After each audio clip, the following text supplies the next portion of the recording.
Let's take a look at 3 separate Dallas Cowboy mock drafts and how it could impact them in 2025 next.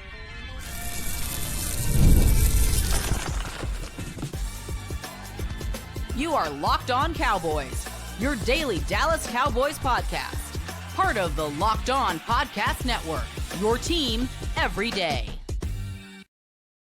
Welcome back to the Locked On Cowboys podcast, part of the Locked On Podcast Network, your team every day. We'd like to thank you for making us your first listen of the day. Today's episode is brought to you by Game Time. Download the Game Time app, create an account, and use promo code LOCKEDONNFL for $20 off your first purchase. Welcome back. I am your host, Marcus Moser. You can follow me on Twitter at Marcus_Moser. Joining me today, as always, is Landon McCool. You can follow him on Twitter at McCoolBCB. We've got an interesting show for you guys today. So what Landon and I have done, we've done 3 separate mock drafts that we're going to break down, discussing how it played out and what it would do to the Cowboys going into training camp, going into the season, and kind of projecting where their roster would be. So 3 different strategies in the draft. Landon, I want to first start with this wide receiver mock that you went through.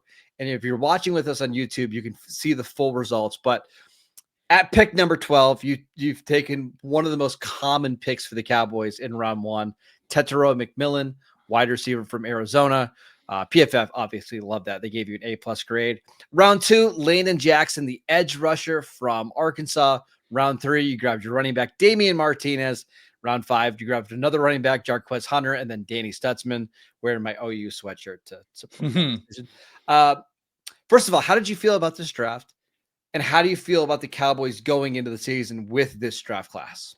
Well, first of all, had to get a guy with the namesake. It's just so rare to get a guy that's named, landed in the draft. Got to go and pull the trigger on that one. First of all, I love, anytime I get into these and Tet's name is Tetairoa. I'm sorry, we shouldn't be calling him Tet. Every time T-Mac's name is on the list, I'm thrilled, right? So I'm happy to pull the trigger.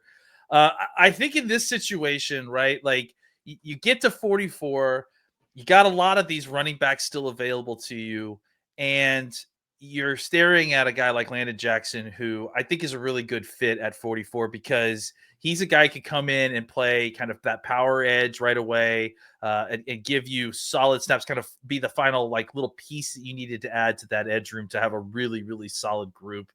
And so I feel like in those situations, sometimes you just kind of have to be able to be flexible. We've done a lot of mocks where they're taking wide receiver and then running back in successive picks because we just like the talent that are there at 12 and 44 specifically. But there's also a ton of other talent, and some of it may be too good to pass up. And we've talked about the draft will provide for you at running back. So sometimes this is kind of an alternate take to taking the Judkins or the Hendersons in the second round.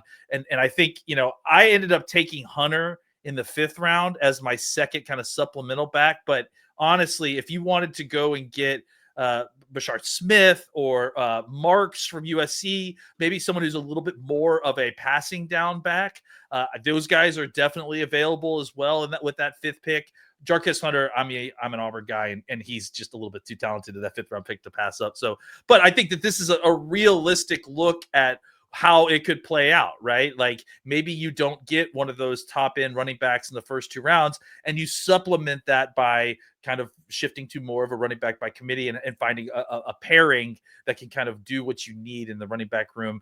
And then obviously to finish it up with a Stutzman. I'm starting to wonder more and more whether Danny Stutzman's going to be available in the 5th round.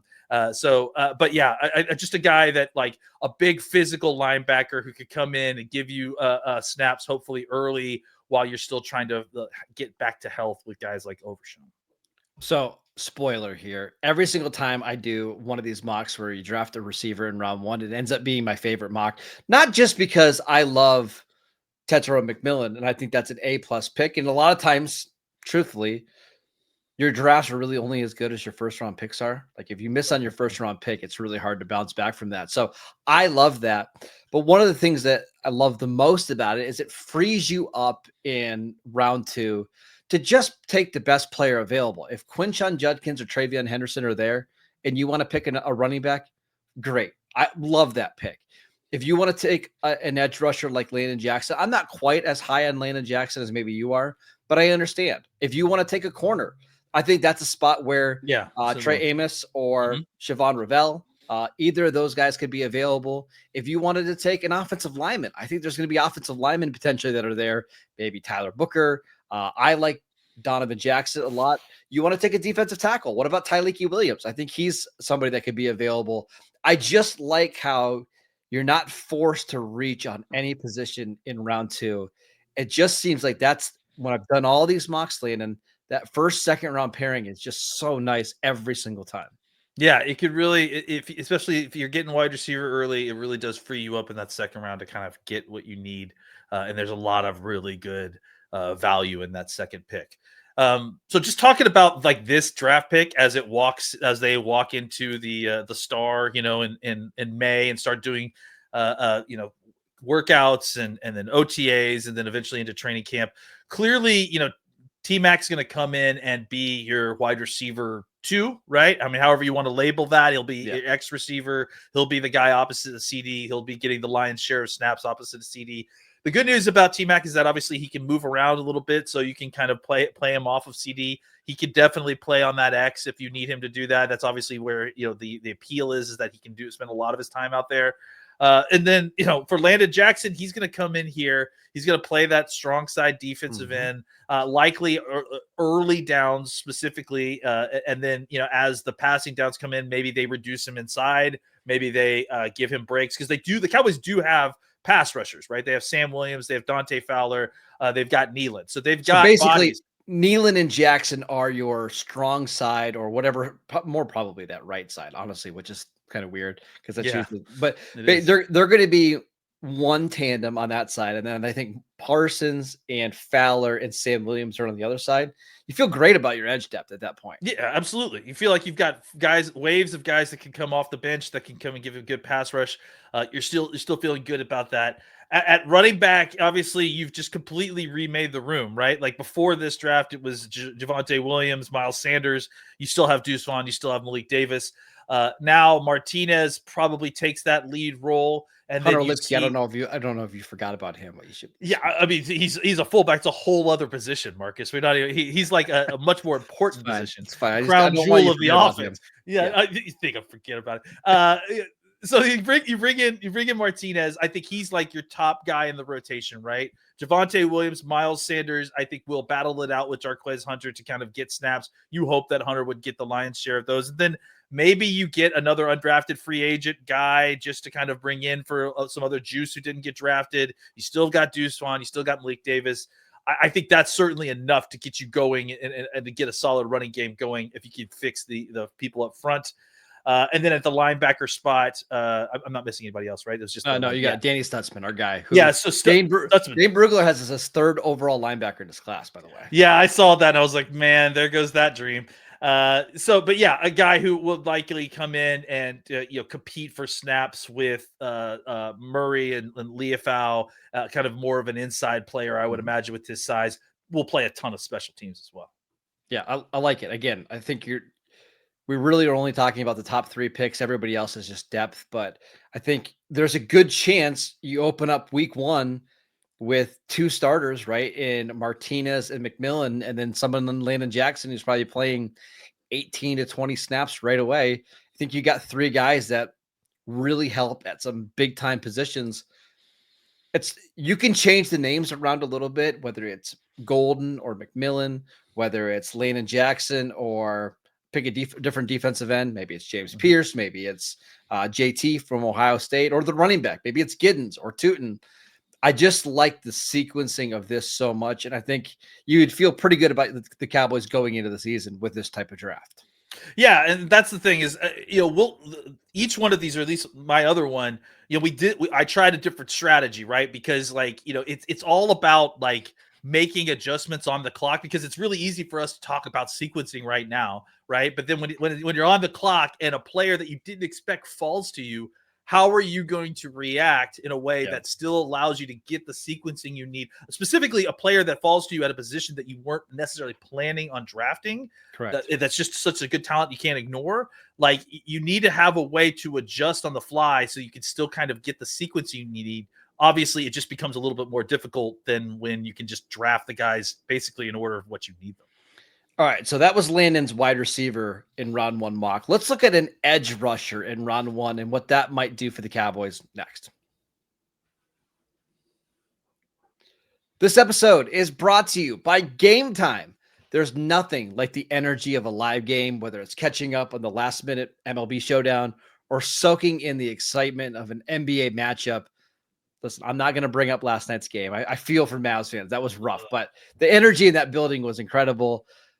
But finding great seats at a great price, that used to be a challenge until we found Game Time. Game Time makes scoring last-minute tickets easier than ever. Prices actually drop as the event gets closer. And with all-in pricing, you see your total up front with no surprise fees at checkout. There are so many different reasons to love Game Time, but one of my favorites is the peace of mind. You can get your seat views before you buy, so you know exactly what to expect. Plus, there's no surprise fees, and the lowest price guarantee means that you can book with total confidence. Take the guesswork out of buying tickets with Game Time. Download the Game Time app, create an account, and use code LOCKEDONNFL for $20 off your first purchase. Terms apply. Again, that is code LOCKEDONNFL for $20 off. Download Game Time today. Last minute tickets, lowest price guaranteed. Welcome back to the Locked On Cowboys podcast. We'd like to thank you for making us your first listen of the day. We're taking a look at 3 different mock drafts and what that would mean for the Cowboys kind of going into the season. And Landon, this is my mock draft that I put together. This is if the Cowboys decide to go with an edge rusher in round 1. Again, this is not my preferred strategy, but here's how it goes. Pick 12, Mykel Williams, Shamar Stewart. You pick your edge rusher there. I would assume if the Cowboys are taking an edge, it's going to be one of those 2 guys. So there's your round 1 edge. In round 2, I had Travion Henderson. Quinshon Judkins was on the board. Again, pick your running back. Fine with that. Mm-hmm. Made a little slight trade down to try to pick up more draft capital, taking Isaiah Bond. And then I took Jamari Caldwell, defensive tackle from Oregon, and then slot corner Upton Stout in round 5. I like Mykel Williams and I like Travion Henderson, but I will say when I was doing this mock, one of the problems that I was having is that both Trey Amos, the corner from Ole Miss, and then Chavon Ravel, the corner from East Carolina, were on the board when the Cowboys were on the clock at pick 44. And I really wanted to take one of those 2 players. But I have a hard time envisioning the Cowboys not drafting some kind of offensive playmaker with their first 2 picks. Because if we get into round 3, I think you could find a running back. I don't think you can find a receiver that you feel great about. And that's the issue I have with this mock. That's funny because, and I just wanted to check real quick. I went through, and it's funny because we ended up taking the same running back on my draft. I went through the same issue, right? Where I got to 44 and I really, really I'm talking about on the next draft that we're going to present. We'll take a look here in a sec. I got to 44 and I really liked the options that I had on defense. And because in my next one as well, I hadn't taken a wide receiver early or a running back. I felt a little panicked, because it's like you feel like you want to take the best player available there.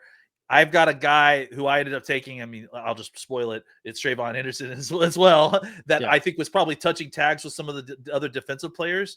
But as the draft went on and I got to my later picks, I realized, man, I may have made a mistake because, and I feel like this happens a lot, right? Where I take a running back at 44 and I get to my 3rd round pick and I'm like, I think I made a mistake because it's just, there's so many available running backs there that are all of better quality than frankly the defensive equivalents that they're the 3rd round.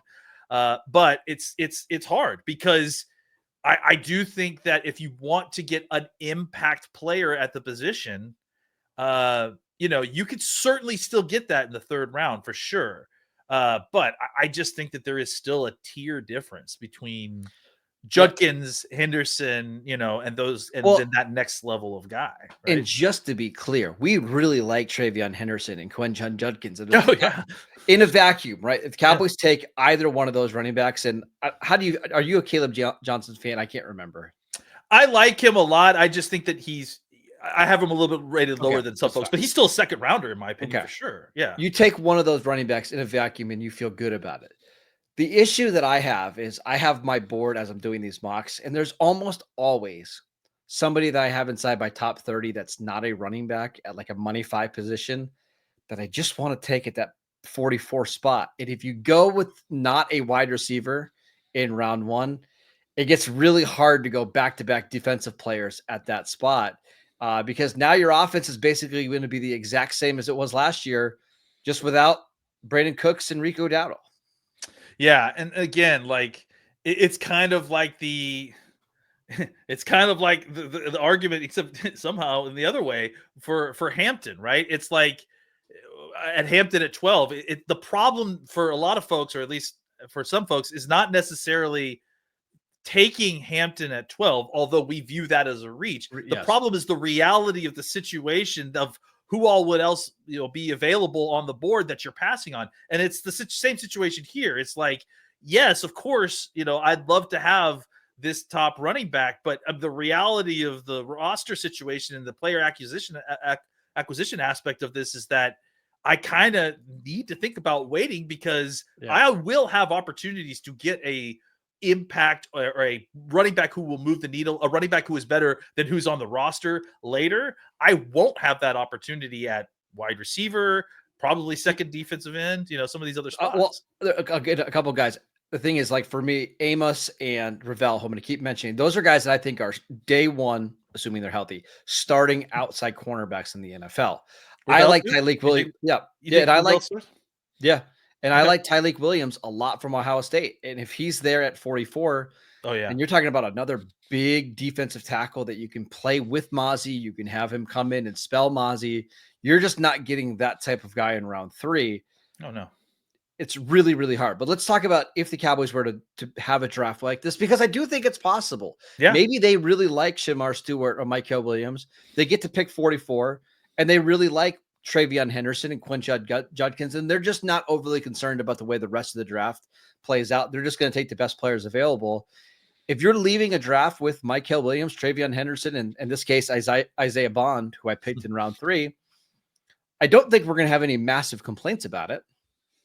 No, here's the thing, is that I think you what you've managed to do here is hit all the kind of traits needs that you need, right? Like you've got explosion at the running back position. You've got a power defensive end who can help in the run game. You've got speed at the wide receiver. Look, I mean, we can make a debate about whether Isaiah Bond is good enough as a wide receiver to be wide receiver 2 on this team right now. But I think the thing that you can't deny is that he will immediately add a speed element that the Cowboys don't necessarily have outside of Turpin, right? And except he's like a tried and true wide receiver.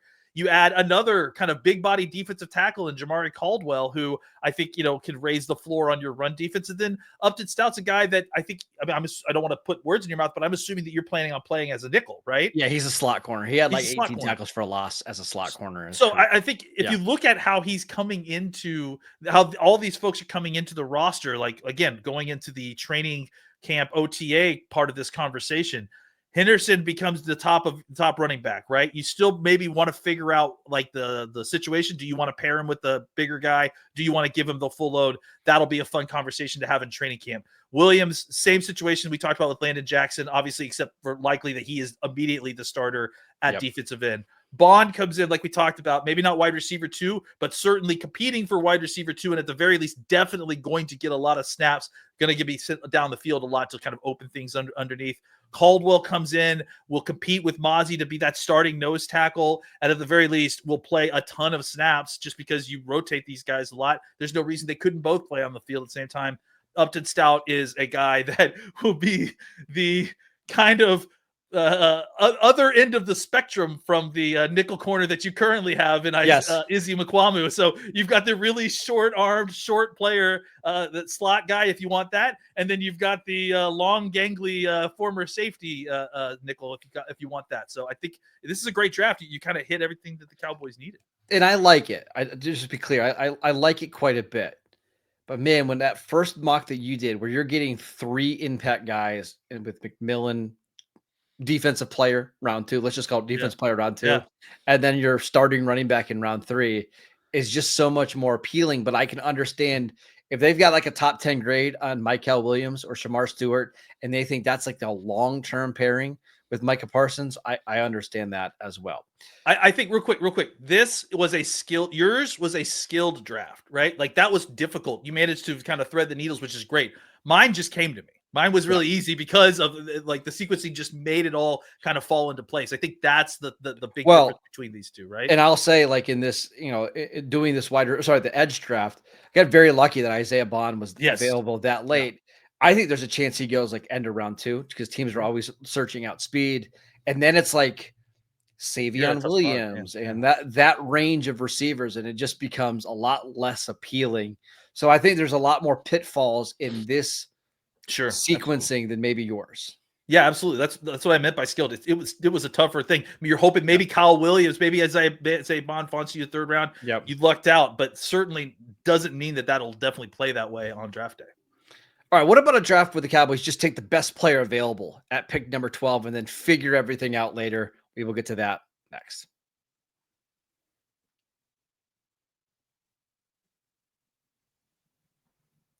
Welcome back to the Locked On Cowboys podcast. We'd like to thank you for making us your first listen of the day. For your second listen, check out the Locked On NFL Draft Show with Damian Parson and Keith Sanchez. Now that the season is over, get the latest draft rankings, rumors, and news every day, and find Locked On NFL Draft on YouTube or wherever you get your podcasts. All right, Landon, let's look at a draft where the Cowboys just take the best player available. And I honestly think, for the most part, it's probably going to be a wide receiver that's the best player available to them. I think they obviously are going to love McMillan or Golden. They probably have monster grades on those guys.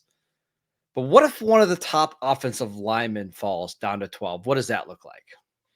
Yeah, and that's kind of what happened in my draft, right? Is that, in this case, Armand Membou falls to the Cowboys at 12, and the Cowboys are elated, right? Like they didn't expect him to be there. And I think the reason the Cowboys are elated specifically that this guy fell is because it's such a clean fit for what you can do, right? You could very easily just draft him, put him at right guard this year, have him cross-train as right tackle as well, and then that makes a Terrence Steele transition extremely simple, right? If he has a tough year this year, if he continues to kind of struggle, it's easy to let go of him after this year, and I think you get some cap relief as opposed to letting him go this year. And now you've got a handmade replacement, and you probably already have your guard replacement at that point too, right? Because you've even further developed a guy like Hoffman or Bass, so. It would be very, very clean. But, of course, it presents a problem, right? The same problem that we discussed before. You've thrown off your sequencing. You still have things that you need to hit. How do you get all the needs that you have with the limited picks that you've got? So I was able to make a small trade down. I think it was 6 picks. Yeah, right there. And I picked up a 3rd-round pick from Seattle. I think Seattle is constantly trading in these things because they're looking for potentially quarterback that's falling. I wouldn't be surprised if they traded up here for one of the last quarterbacks who showed up. Milroe, or something like that, right? So anyways, I ended up picking Henderson at 50. That was a little bit more straightforward because Judkins was actually gone already at that point. Jalen Noel, who's obviously, if you guys have been watching the show, I'm a huge fan of. I think, and I can hear lots of folks speaking in my ears right now, not a Will McClay guy. He is basically the same size as Brandon Cooks. So I think they could find a way if they needed to. Jamari Caldwell, we discussed him. Just another guy I think comes in at high level run defender. You're not going to get anything out of the pass from him. You don't need anything out of the pass from him. Stutzman, we've talked about.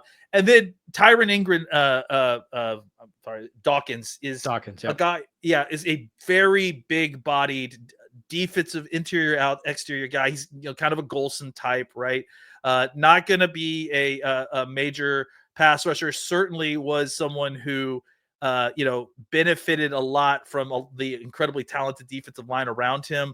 But I think as far as the role that you're looking for, somebody who come in and be an edge setter, someone who can play on first and second downs, this is a guy that can come in and despite getting into the 5th round, I think can give you some solid snaps, with some of the guys that you've got. I mean, you have to remember that the Cowboys also signed Peyton Turner this offseason. So he would come in and probably be like someone competing with Peyton Turner to play some of those strong side edge spots. So I love this draft because I'm a massive Armand Membou fan. I think he's a top 5 player in this class. And you now have a guy that can be your right tackle of the future, but you can use him at guard or however you need to use him. So whenever you're getting a top 5 player, at least on my board at 12, and then you're getting one of my favorite running backs in the class, I don't really care about the rest of the draft. You're getting 2 guys that I think are impact starters in day 1.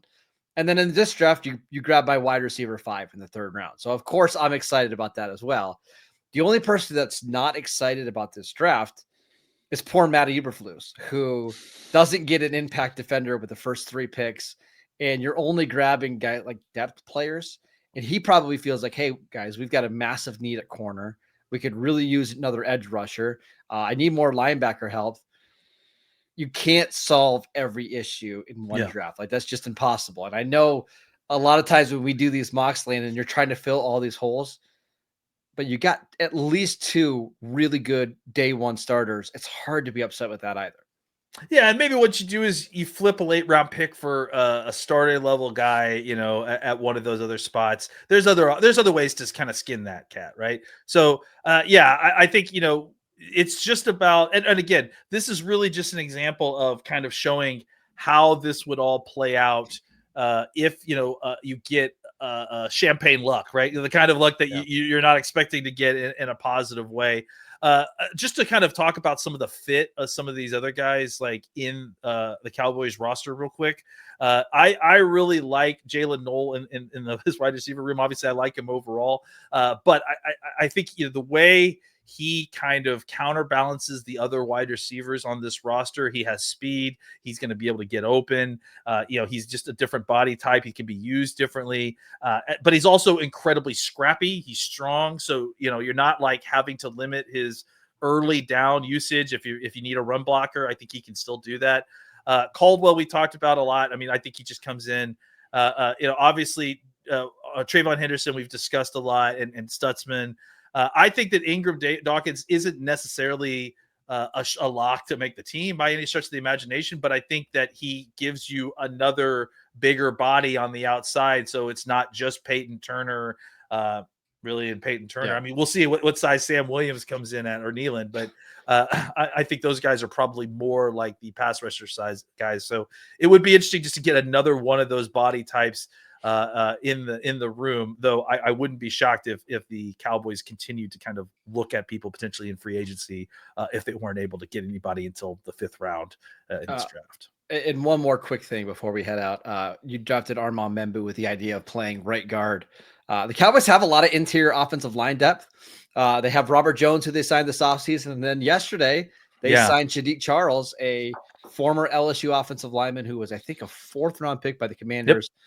Signed with the Titans, retired before training camp last year. I don't think the Cowboys are anticipating him being a starter or anything like that, but he's just another draft pick that you bring in, and let's see if you can make the roster. Yeah, I mean, look, the Cowboys at this point are incredibly deep in their offensive interior, right? Like, I mean, you're just bringing in another guy who started at least a season's worth of games at guard, right? Retired with Tennessee at the age of 25 for personal reasons. So it's not like this guy. I mean, it's only been a year. It's not like this guy's been on the couch for 2 years or anything, and he's 30 years old. He's still really young. So, I think it's a free look-see, a cheap situation.